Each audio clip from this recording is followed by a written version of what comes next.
student debt, and in this country, we can do better.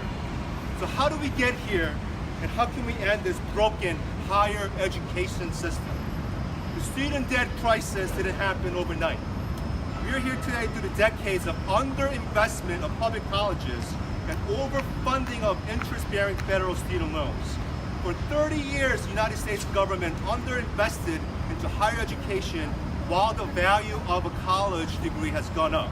For the last 18 years, in response to the underperformance of the labor market, the feds extended student debt and encouraged the public to take on this debt and attend college to fix what we call the skills gap in the labor market.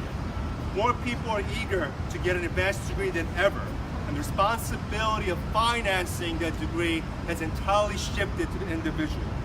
With the U.S. Department of Education holding onto the vast majority of the outstanding student loans and available money for students, public and private colleges kept raising their tuitions, assuming students had unlimited access to finance their futures.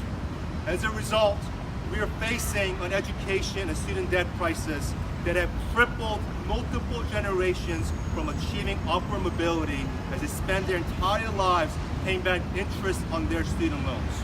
That's why we're here today, calling for a one-time federal student debt cancellation to reset and correct our market system.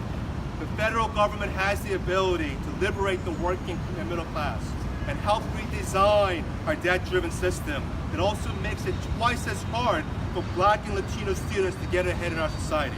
The numbers and data don't lie. If you're a person of color living in certain zip codes, you will have to borrow more money to go to college, but more unlikely to pay back that debt to the creditor due to the lack of opportunities around you. We have over 20 labor groups, nonprofits, community leaders calling on the White House and our New York congressional delegation and the 2018 candidates to publicly pledge the federal cancellation of student debt and ask them to make this announcement proudly and loudly on all their social media platforms. President Trump and his administration has already given trillions of dollars to big corporations, which only made wealthy investors and corporate board of directors even wealthier. With Brett Kavanaugh nominated, this administration would inevitably go after debtors while empowering corporate creditors to do whatever they can to collect on their interest.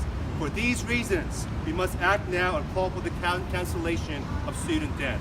Student debt. What do we want? Strike debt. Strike debt. Strike debt. When do we want it? Now. So with that, let me first bring up one of the longtime advocates to say a few words before we get into our esteemed elected officials, Laura.